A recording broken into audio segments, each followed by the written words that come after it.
Is there anything that would prevent one unit of local government from borrowing all $100 million of that money? Senator Ventura.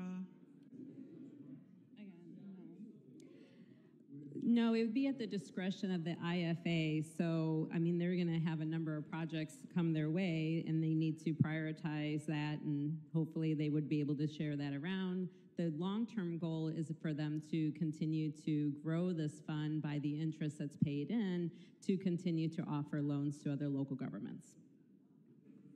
Senator DeWitte. Thank you, Madam President. I have one last question. One of the issues that came up in the House was the potential for a municipality to borrow this money to make an investment in some form of clean energy production.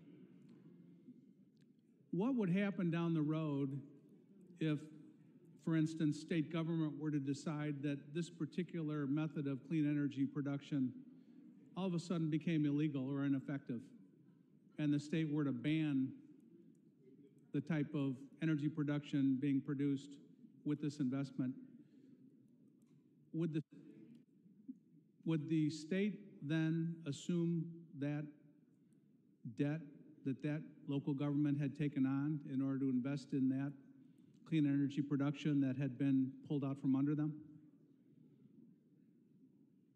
Senator Ventura. Yes, so we saw a similar conversation when CJO was being negotiated with Prairie State because a number of municipalities had invested into coal plant and energy in the state.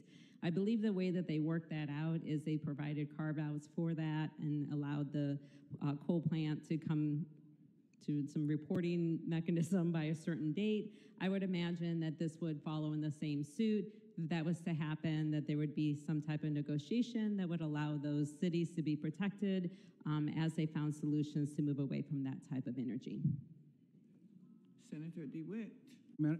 Thank you, Madam President. To the bill. To the bill. Thank you, Madam President. So the reality of this situation, and I'm glad you referenced Prairie State because I don't think there's any better example of significant monetary investments that have been made in this particular power production plant that currently has a death sentence placed on it, not necessarily in 2050, which the CJA bill requires, but as early as 2035, when there will be significant restrictions put on emissions that these power plants are producing and actually forcing what I would describe as a premature death. These municipalities who have invested in Prairie State through their membership in local co-ops will in fact be on the hook, even though their source of power in perhaps 2035 may eventually dry up and go away.